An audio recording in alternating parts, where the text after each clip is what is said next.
The morning sun cast long shadows across the waters of Tawi-Tawi anchorage on June 13, 1944, as the pride of the Imperial Japanese Navy prepared for what would become one of the most decisive naval engagements of the Pacific War. Among the warships assembled in this remote corner of the southwestern Philippines, the aircraft carrier Shokaku stood as a testament to Japanese naval engineering and ambition. Her flight deck, stretching nearly 850 feet, had launched the aircraft that attacked Pearl Harbor 30 months earlier. Now she was about to embark on her final voyage, though neither her crew of 1,663 men nor their commanding officers could have foreseen the submarine that would seal her fate. Just 6 days later, Vice Admiral Jizaburo Ozawa watched from the bridge of his flagship as the combined elements of the first mobile fleet began their departure sequence. The formation was impressive by any standard. 3 fleet carriers, including Shokaku and her sister ships, Zuikaku and Taiho, accompanied by an array of supporting vessels. The heavy cruisers, Otago, Takao, Maya, and Chokai, took their screening positions, while 13 destroyers formed a protective ring around the capital ships. This represented the last great concentration of Japanese carrier power in the Pacific, a force that had once dominated the ocean from Hawaii to the Indian Ocean. The fleet's departure from Tawi-Tawi was not merely another sortie. It represented Japan's desperate gamble to reverse the tide of war that had turned decisively against them since Midway. As the anchor chains rattled up through the hawse holes and the great vessels began to move, thousands of sailors stood at their posts, unaware that within a week, over 1,200 of them would perish in the warm waters of the Philippine Sea. The destination was the Marana Islands, where American forces had begun their assault on Saipan. The mission was nothing less than the destruction of the U.S. Pacific Fleet Carrier Force. The strategic situation facing Japan in mid-1944 was catastrophic. The empire that had expanded so rapidly in 1941 and early 1942 was now contracting under relentless American pressure. The loss of the Gilbert Islands, the neutralization of True, and now the American invasion of the Marianas represented more than territorial losses. They signaled the approaching endgame of the Pacific War.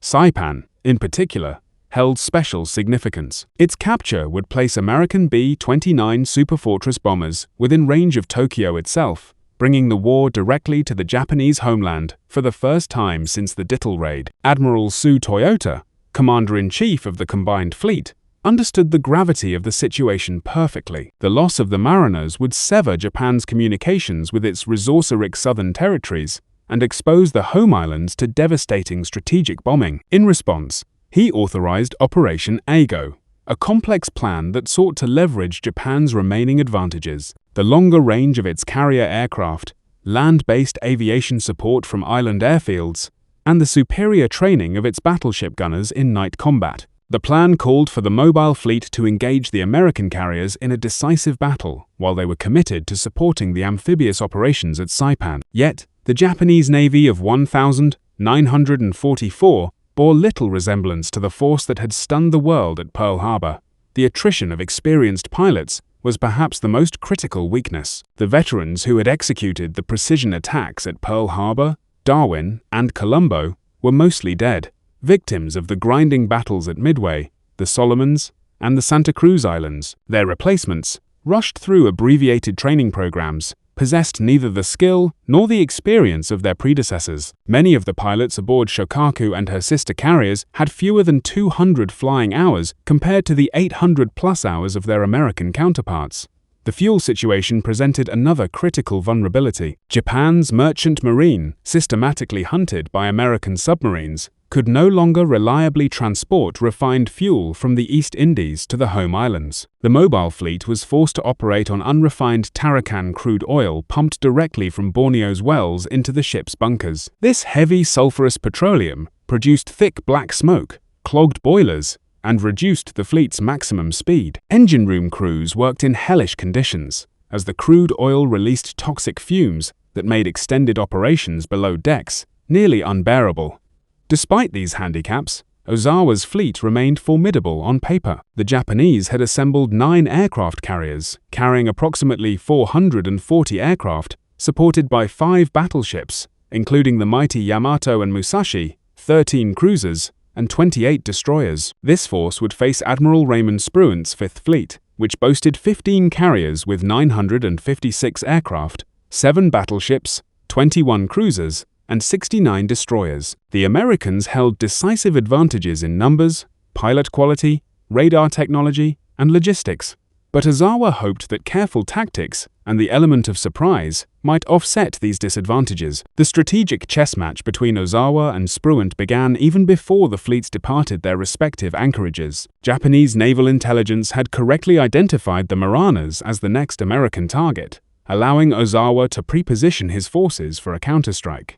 The admiral's plan was elegant in its conception. He would keep his carriers beyond the range of American aircraft, while using his own longer-ranged planes to strike the U.S. fleet. Japanese carrier aircraft, stripped of armor and self-sealing fuel tanks to save weight, could attack from 300 meters away, while American planes had an effective combat radius of only 200 meters. Ozawa also counted on support from over 500 land-based aircraft stationed at airfields on Guam, Roa, Tinian, and Yap. These planes would execute preliminary attacks on the American fleet, weakening it before the carrier engagement. The combined assault of land and carrier-based aviation would in theory overwhelm the American defenses and create opportunities for decisive strikes.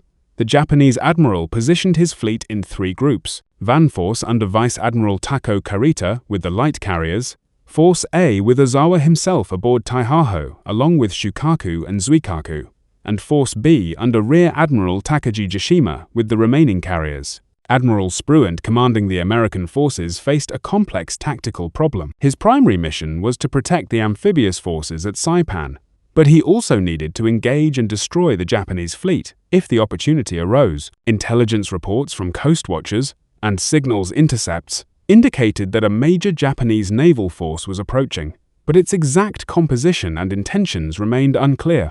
Spruant positioned his Task Force 58, divided into 4 carrier groups, to the west of the Mariners, creating a barrier between the Japanese and the invasion beaches. The submarine force under Admiral Charles Lockwood played a crucial but often overlooked role in this strategic positioning. Lockwood had studied Japanese naval patterns and correctly anticipated that any relief force would pass through the Philippine Sea. He positioned his submarines in a scouting line, creating what he called the NA line, a series of patrol zones that would serve as an early warning system. 4 submarines, Albaore, Bang, Finback, and Stingray, were positioned at precise coordinates, forming a net through which the Japanese fleet would likely pass. What Lockwood didn't anticipate was that another submarine, not originally part of his carefully planned deployment, would achieve one of the most significant victories of the submarine war. USS Kavala, on her maiden war patrol, was about to intersect with destiny. Her commanding officer, Lieutenant Commander Herman J. Kostler, had received orders to patrol east of the Philippines, but changing circumstances would soon place his boat directly in the path of Ozawa's advancing fleet. The USS Kavala SS-244 represented the pinnacle of American submarine design in 1944. Built at the Electric Boat Company's shipyard in Groton, Connecticut, she was a Gato-class fleet submarine, one of 77 boats of her class, that would serve as the backbone of the U.S. submarine force throughout the war. Laid down on March 4, 1943, and launched on November 14th of the same year. Kavala was commissioned on February 29, 1944, under the command of Lieutenant Commander Herman J. Kostler, a 36-year-old career naval officer from Ohio who had graduated from the Naval Academy in Ayatmup. At 311 feet, 9 inches in length, and displacing 1,526 tons on the surface, Kavala was a formidable weapon of war. Her pressure hull, constructed of high tensile steel, could withstand depths of up to 400 feet, though her test depth was listed at 300 feet, powered by 4 Fairbanks Morse diesel engines generating 5,400 horsepower on the surface, and 4 General Electric motors producing 2,740 horsepower when submerged. She could achieve speeds of 20.25 knots surfaced and 8.75 knots submerged. Her range was equally impressive, 11,000 nautical miles on the surface at 10 knots, though this was reduced to 48 hours at 2 knots when operating on battery power underwater. The submarine's primary armament consisted of 2 1-in torpedo tubes, 6 forward and 4 aft, with storage for 241 or Mark 18 torpedoes. Each Mark 114 torpedo was 20 feet 6 inches long, weighed 3,280 pounds, and carried a 643 pounds Torpex warhead, capable of breaking the back of all but the most heavily armored warships. The troubled history of the Mark 114, with its defective magnetic exploder and tendency to run deeper than set, had largely been resolved by 1944, making Kavala's torpedoes far more reliable than those used earlier in the war. Secondary armament included a 5-in-25 caliber deck gun with 200 rounds and 250 caliber machine guns for anti-aircraft defense. Kavala's crew of 72 officers and enlisted men had spent 3 months in intensive training before departing on their first war patrol.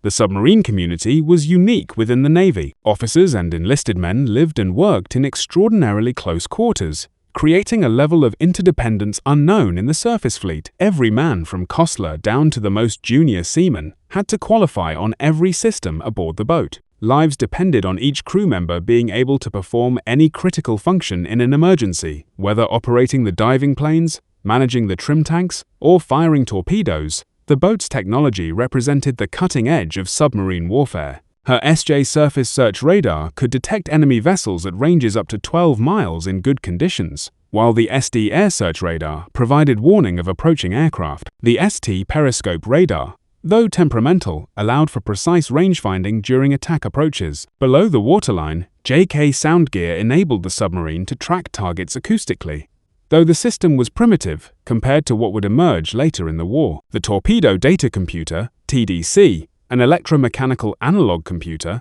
calculated firing solutions by integrating target bearing, range, speed, and course with the submarine's own movement. Kavala's journey to her appointment with history began on June 4, 1944, when she departed Midway Island for her maiden war patrol. The boat had arrived at Pearl Harbor in mid-May after a 5,000 miles journey from Connecticut via the Panama Canal, then proceeded to Midway for final preparations. During the brief stay at Midway, Kostler and his officers received their final briefings, loaded fresh provisions and ammunition, and made last-minute repairs and adjustments. The crew took what they knew might be their last liberty in civilization, though Midway offered far fewer amenities than Pearl Harbor. The submarine's assigned patrol area encompassed the waters east of the Philippines, specifically the approaches to San Bernardino Strait and Surya Strait, the 2 primary passages through the Philippine archipelago. These strategic waterways served as highways for Japanese naval and merchant traffic, moving between the home islands and the resource-rich territories of the Netherlands East Indies. Kostler's orders were to interdict enemy shipping, gather intelligence on Japanese naval movements, and serve as a scout for the larger American operations unfolding to the east. The first days of the patrol proved uneventful as Kavala moved westward across the vast expanse of the Pacific.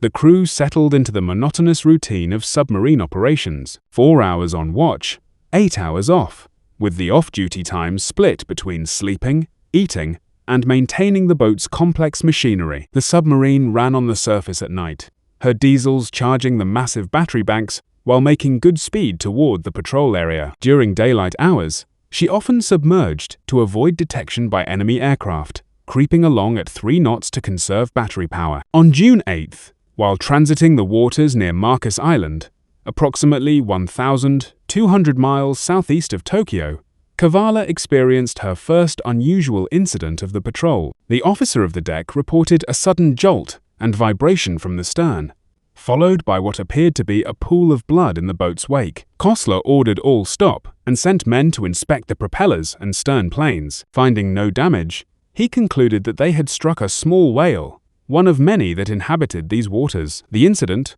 while minor, served as a reminder of the ocean's many hazards beyond enemy action. The weather began deteriorating on June 14th as Kavala approached her assigned patrol area. Barometric pressure dropped steadily and seas built to 15 feet, sending solid water over the bridge and down the conning tower hatch. The boat pitched and rolled violently, making normal operations nearly impossible. Men were thrown from their bunks, dishes crashed in the galley, and several crew members suffered severe seasickness. Kostler attempted to transmit a weather report to Pearl Harbor, valuable information for the fleet meteorologists planning air operations.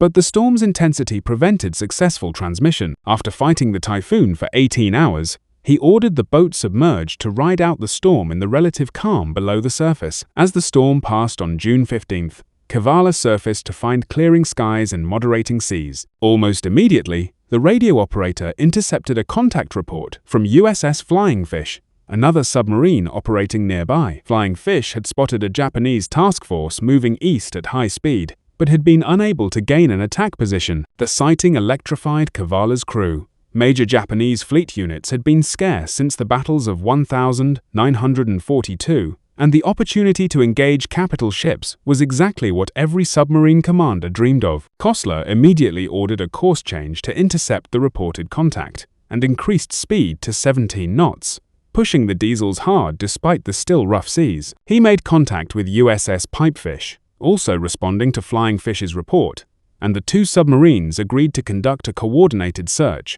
They would separate by 20 meters and sweep along the enemy's projected track, doubling their chances of making contact. Throughout the night of June 15th to 16th, lookouts strained their eyes searching for the distinctive silhouettes of Japanese warships, while the radar operator continuously swept the SJ scope for electronic contacts. Dawn on June 16th brought disappointment. Despite covering over 200 meters during the night search, neither submarine had found the Japanese task force. Kostler reluctantly concluded that the enemy had either changed course or increased speed beyond his calculations. He ordered Kavala back to her assigned patrol area. But the brief taste of potential action had energized the crew. Every man aboard now knew that major Japanese fleet units were operating in their vicinity, and the chance for a significant engagement had increased dramatically. Just before midnight on June 16th, the SJ radar detected multiple contacts to the southwest. The operator reported what appeared to be 5 or 6 vessels moving at moderate speed. Kostler rushed to the conning tower and studied the radar display. The formation looked like a convoy, 2 large contacts that could be tankers or cargo ships, escorted by 3 or 4 smaller vessels, probably destroyers or escort vessels. This was exactly the type of target submarines were expected to engage, and Kostler ordered battle stations as Kavala began her approach.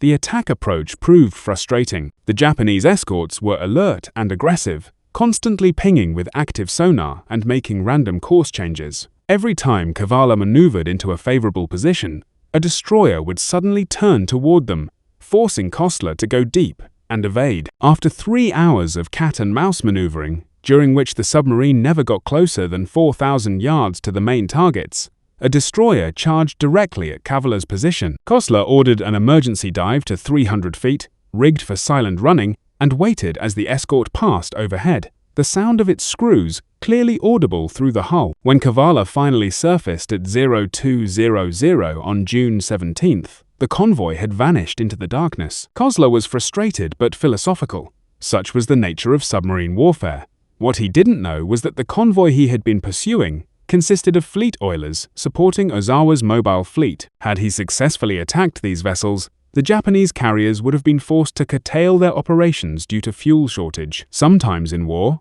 the attacks that fail have as much historical significance as those that succeed. The afternoon of June 17th brought new orders from ComSubPac based on multiple submarine sightings and signal intelligence. Admiral Lockwood was repositioning his boats to intercept what was clearly a major Japanese fleet movement. Kavala was ordered to take position at 1,300 north, 13700 east, approximately 350 miles west of Guam. Kostler plotted the new position and ordered a course change, pushing the boat hard to reach the assigned coordinates before the expected Japanese arrival. At 1,945 hours on June 17th, as Kavala raced toward her new position, the SJ radar operator reported a faint contact bearing 290 degrees range 30,000 yards. The contact was intermittent, appearing and disappearing with each radar sweep, suggesting it was at the extreme range of the equipment. Claire ordered a course change to close the contact and increased speed to maximum.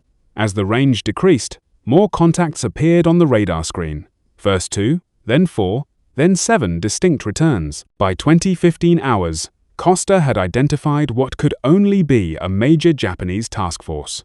The radar returns indicated at least 7 large vessels moving at 19 knots on a base course of 45 degrees. The formation was zigzagging, a standard anti-submarine tactic, but the base course suggested they were heading toward the mariners. Through careful plotting, Kostler identified what appeared to be at least 1 aircraft carrier, several possible battleships or heavy cruisers, and screening destroyers. This was no merchant convoy. Kavala had stumbled upon a major element of the Japanese fleet. The decision Kostler faced was one of the most difficult in submarine warfare. His boat was in perfect position to attack with the Japanese force approaching his position. A spread of torpedoes fired at the right moment could damage or sink a capital ship.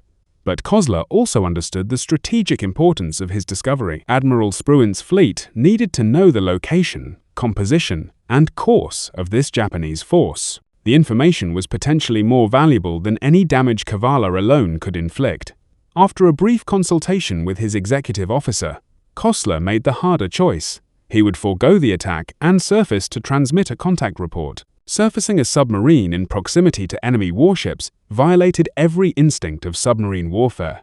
But Costa knew the stakes. At 21:45, after the Japanese force had passed beyond visual range, Kavala surfaced into the tropical darkness. The radio operator immediately began transmitting the contact report on the submarine force frequency. Large enemy task force latitude 13 degrees north, longitude 136 degrees 30 minutes east base. Course 045 speed 19 knots, composition at least 1 carrier, several battleships or cruisers, multiple destroyers. The message was received at Pearl Harbor and immediately relayed to Admiral Spruant aboard USS Indianapolis. This was the first definitive report of the approaching Japanese carrier force, confirming what American intelligence had suspected. Spruant now knew that a major fleet engagement was imminent and could position his forces accordingly. The Battle of the Philippine Sea, though Kostler didn't know it at the time, had effectively begun with Kavala's contact report. After transmitting the message and receiving acknowledgement,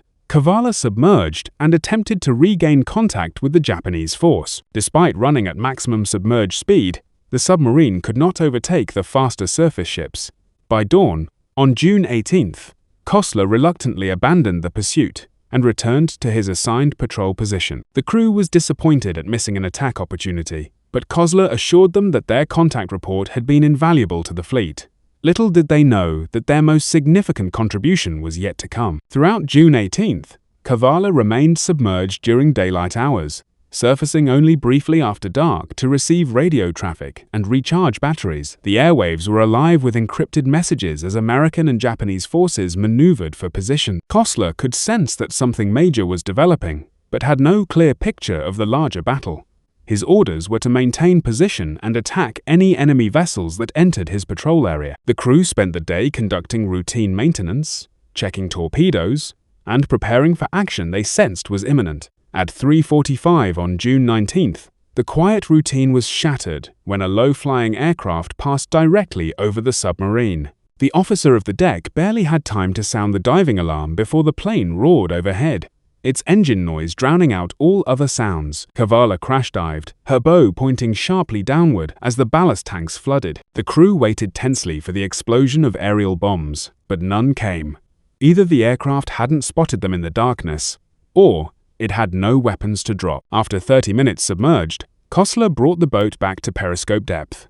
As dawn broke on June 19th, 1944, Kavala found herself in an extraordinarily fortuitous position. Unknown to Kostler, the complex movements of the Japanese and American fleets had placed his submarine directly in the path of Ozawa's main carrier force. The Japanese admiral, believing his position still undetected, had launched his first strike wave against the American carriers at 0830. Now, as these aircraft departed, the Japanese carriers turned into the wind to recover their combat air patrol and prepare for subsequent launches. At 10:48, Kavala's sound operator reported high-speed screws bearing 70 degrees. Kostler raised the periscope for a brief observation and immediately ordered it lowered.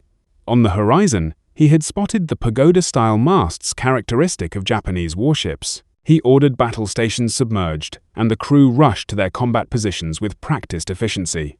The torpedo room crews checked their weapons one final time. The diving officer fine-tuned the boat's trim, and the plotting party prepared to develop a firing solution.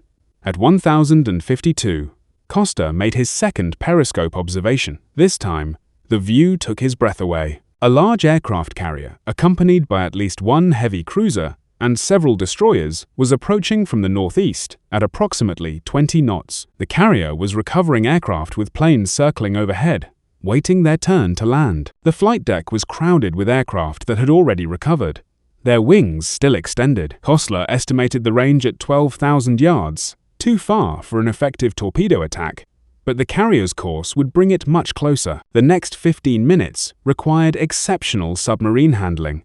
Kostler needed to maneuver Kavala into an optimal firing position without being detected by the screening destroyers. He could only afford brief periscope observations, as the escorts were actively searching for submarines. The TDC operator continuously updated the firing solution based on Costa's observations and the sound bearings provided by the sonar operator.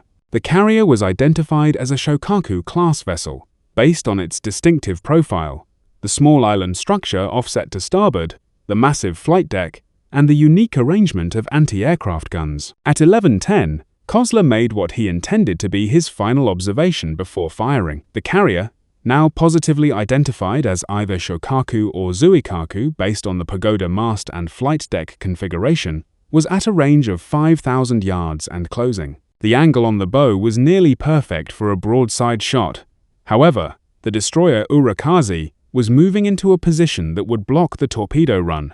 Kostler had to make a split-second decision: wait for the destroyer to clear and risk losing the shot, or fire immediately and hope the destroyer didn't interfere with the torpedo tracks. At 1118, with Shokaku at a range of 1,200 yards, Kostler made his decision.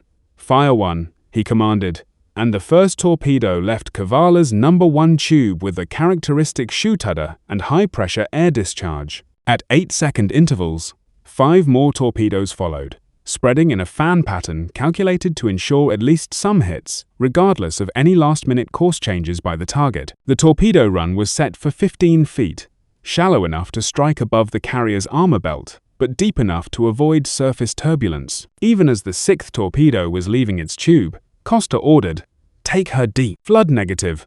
Full dive on the bow planes. Kavala's bow angled sharply downward as tons of water flooded into the negative tank. The submarine was passing 100 feet when the first explosion resonated through the water. A deep, satisfying boom that brought smiles to the crew's faces despite their precarious situation. 8 seconds later, a second explosion, then a third. Kostler had hoped for 4 hits, but 3 was an excellent result against a maneuvering target. Aboard Shokaku, the first indication of danger came when a lookout spotted torpedo wakes approaching from starboard. The officer of the watch immediately ordered full right rudder and emergency speed, but it was too late. The first torpedo struck amidship at frame 145, tearing a massive hole in the hull and flooding the number 3 boiler room. The second hit further forward, destroying aviation fuel bunkers and starting fires among the aircraft parked on the hangar deck. The third torpedo struck near the forward elevator, causing it to jam in the raised position and rendering flight operations impossible. The carrier immediately took on a severe list to starboard as thousands of tons of water poured through the gaping holes in her hull. Damage control parties struggled to contain the flooding, but the situation was complicated by the aviation gasoline fires spreading through the hangar spaces. The ship's commanding officer, Captain Matsubara Hiroshi, ordered counter-flooding to correct the list, but this only reduced the carrier's reserve buoyancy. Within minutes of the torpedo strikes, Shokaku had slowed to 12 knots and was clearly in mortal danger. Back aboard Kavala, the celebration was short-lived. 2 minutes after firing, the first depth charges detonated above and behind the submarine. The Japanese escorts had either detected the submarine's periscope or traced back the torpedo wakes to their point of origin. Now began a deadly game of cat and mouse, as Kavala went deep and silent, trying to evade the destroyers hunting her. The submarine passed 300 feet, approaching her test depth as more depth charges exploded in patterns around her estimated position. The depth charge attack was methodical and relentless, The Japanese destroyers worked in coordination, one maintaining sonar contact while the other made attack runs. The charges were set to detonate at varying depths, creating a three-dimensional kill zone that Kavala had to somehow evade. At 11:35, a pattern of 6 charges detonated so close that cork insulation rained from the overhead, light bulbs shattered, and the submarine's hull groaned under the pressure waves. Kostler ordered silent running, shutting down all non-essential equipment to reduce noise signature. The crew removed their shoes, moving about in stocking feet to minimize sound. The air conditioning was secured, and within minutes, the temperature inside the submarine began rising toward unbearable levels. Men stood at their stations, sweating profusely, breathing shallowly to conserve the increasingly stale air. In the maneuvering room, electricians watched the battery gauges slowly decline, calculating how long they could maintain submerged operations. At 11:44, the sound operator reported a destroyer passing directly overhead. The crew could hear the rhythmic thrashing of the escort screws growing louder, reaching a crescendo as the vessel passed over them, then gradually fading. Everyone braced for the depth charges that would surely follow, but surprisingly, none came. Either the destroyer had lost contact or was repositioning for a better attack angle. Kostler used this respite to order a course change, hoping to slip away from the search area while the destroyers regrouped. For the next 2 hours, Kavala played a desperate game of evasion. Kostler varied the submarine's depth between 250 and 400 feet, changed course frequently, but gradually, and used the temperature gradients in the water to hide from Japanese sonar. The depth charging continued sporadically, with patterns detonating at various distances. By 1300, the sound operator reported that only one destroyer remained in close proximity. The others had apparently returned to escort the damaged carrier. At 1332, a series of peculiar noises began emanating from the direction of the torpedo attack. The sound operator described them as breaking up noises, the characteristic sound of a ship's hull collapsing under pressure. These continued intermittently for the next half hour, suggesting that Shokaku was suffering progressive structural failure. At 1408, 4 tremendous explosions shook Kavala, despite the distance. These were not depth charges, but something far more powerful, likely the detonation of Shokaku's ammunition magazines, or aviation fuel bunkers. As Kavala continued her evasion, the drama aboard Shokaku reached its climax. The carrier's damage control efforts had initially shown promise, with the crew managing to contain the initial flooding and extinguish some fires. However, the structural damage was too severe. The torpedo hits had not only opened the hull to the sea, but had also damaged critical fuel lines and ventilation systems. Aviation gasoline vapors, heavier than air, accumulated in the lower compartments, despite efforts to ventilate them. At approximately 1400, these vapors reached an ignition source, possibly a spark from damaged electrical equipment or hot metal from the earlier fires. The resulting explosion tore through Shokaku's interior, destroying what remained of her watertight integrity. The blast was so powerful that it lifted the armored flight deck several feet, sending aircraft and crew members flying. Secondary explosions followed as ready ammunition for the anti-aircraft guns cooked off in the intense heat. Captain Matsubara ordered abandoned ship at 1410, but many of the crew were already trapped below decks by fire, flooding, or structural collapse. The destroyer Urakaze and light cruiser Yahagi moved in to rescue survivors, their crews throwing lines and life rings to men in the water. At 1501, Shokaku capsized to starboard and sank stern first. As she went down, more explosions erupted from within her hull, possibly from boilers contacting cold theater or remaining ammunition detonating. The carrier that had launched the attack on Pearl Harbor participated in the Coral Sea battle and survived numerous engagements throughout the war, finally met her end in the depths of the Philippine Sea. Of her crew of 1,663 officers and men, 1,272 perished, including Captain Matsubara, who chose to go down with his ship. Approximately 570 survivors were rescued by the Japanese escorts. The strategic impact of Shokaku's loss extended far beyond the elimination of a single carrier. Coming simultaneously with the loss of Taiho to USS Albaor's torpedoes, the Japanese carrier force had lost 2 of its 3 fleet carriers in a single day. More critically, Hundreds of aircraft and irreplaceable aircrew were lost. The Japanese naval aviation, already weakened by attrition, would never recover from the losses suffered on June 19, 1944, a day that would become known to American aviators as the Great Marianas Turkey Shoot. By 1500, Cavaliers Battery was approaching exhaustion, and the air inside the submarine was barely breathable. Carbon dioxide levels had risen to dangerous levels, causing headaches and lethargy among the crew. Kostler made the decision to come to periscope depth, despite the possibility of enemy destroyers still searching for them. To his relief, the periscope revealed empty ocean in all directions. The Japanese escorts had departed either to rescue Shokaku survivors or to rejoin what remained of their carrier force. At 1900, after more than 7 hours submerged, Kavala surfaced into the tropical twilight. The crew immediately started the diesel engines, bringing blessed fresh air into the fetid submarine. Men stumbled topside, gulping the clean ocean air, and cooling themselves in the spray breaking over the bow. The batteries began their long recharge cycle, and the air conditioning was restored, gradually bringing the interior temperature down from its peak of 125 degrees F. Kostler's first priority was to report the attack to Pearl Harbor.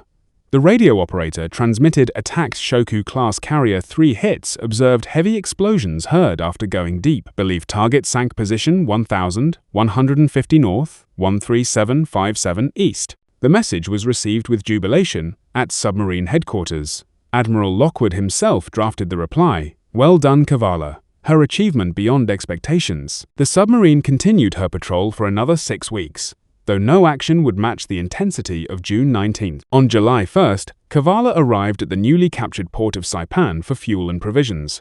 The scene that greeted them was surreal. Hundreds of ships anchored in the harbor, the island still smoking from the ongoing battle, and the constant thunder of naval gunfire supporting marine operations. Ashore, staff officers from Admiral Spruant and Turner came aboard to debrief Kostler and congratulate the crew personally. The full magnitude of Kavaller's achievement became clear when combined with the broader results of the Battle of the Philippine Sea. The Japanese had lost 3 aircraft carriers, over 600 aircraft, and suffered irreplaceable losses in trained aircrew. The mobile fleet, Japan's last hope for offensive naval operations, had been effectively destroyed as a fighting force. While the war would continue for another 14 months, Japan's fate had been sealed in the waters of the Philippine Sea.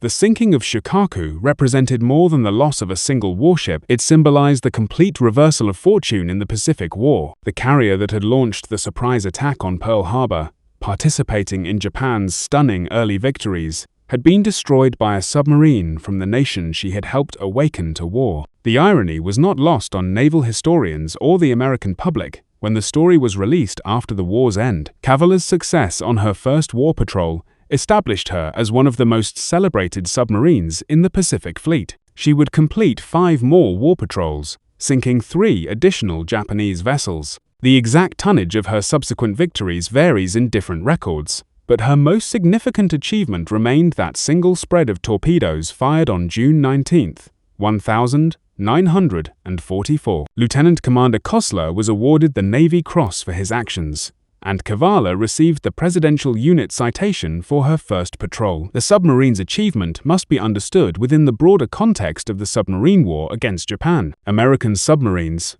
comprising less than 2% of the U.S. Navy's personnel, accounted for 55% of all Japanese maritime losses during the war. They sank 2,011 warships, totaling 540,000 tons, and 1,113 merchant vessels totaling 4.9 million tons. This Gar course effectively strangled Japan's island empire, cutting off vital resources and isolating outlying garrisons. The sinking of capital ships like Shokaku grabbed headlines, but the steady attrition of Japan's merchant marine ultimately proved decisive. The tactical lessons from Kavaller's attack influenced submarine doctrine for the remainder of the war. Kostler's decision to report the enemy task force before attacking demonstrated the strategic value of submarines as scouts for the fleet. His patience in achieving an optimal firing position, making only 3 periscope observations during the approach phase, became a textbook example of fire control technique. The successful evasion of the subsequent depth charge attack validated American submarine construction techniques and damage control training. Post-war analysis revealed interesting discrepancies between American and Japanese accounts of the attack. While Kostler reported 3 torpedo hits, some Japanese survivors insisted 4 torpedoes struck home. Japanese records indicate that 105 depth charges were dropped during the attack, with 56 detonating close to Kavala. The exact cause of the final explosions that doomed Shokaku remains debated, whether it was aviation fuel vapors, ammunition magazines, or a combination of factors. What remains undisputed is that Kavala's attack, combined with Albacore's torpedoing of Taihaho, eliminated 2/3 of Ozawa's carrier strength in a single day. The human cost of Shokaku's sinking deserves remembrance.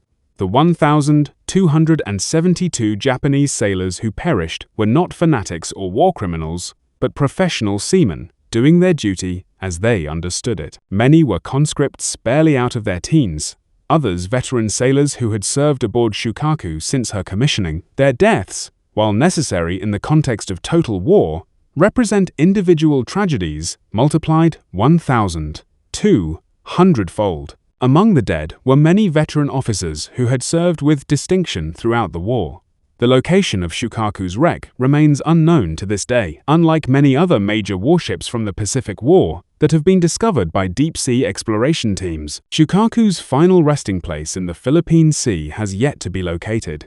The carrier lies somewhere in the depths of the ocean, her hull likely broken by the massive internal explosions that sealed her fate. For the families of the 1,272 men who went down with her, the lack of a known gravesite remains a source of continuing grief. Kavala herself survived the war and continued to serve the United States Navy in various capacities until 1969. She was designated a National Historic Landmark in 1982, and is now preserved as a museum ship at Seawolf Park in Galveston, Texas. Visitors can walk through her narrow compartments, peer through the periscope that Costa used to target Shoku, and stand in the control room where life and death decisions were made in split seconds. The submarine stands as a tangible reminder of the courage and skill of the silent service. The strategic implications of the Battle of the Philippine Sea and Kavala's role in it extended beyond the immediate military victory. The destruction of Japanese carrier aviation opened the way for the liberation of the Philippines,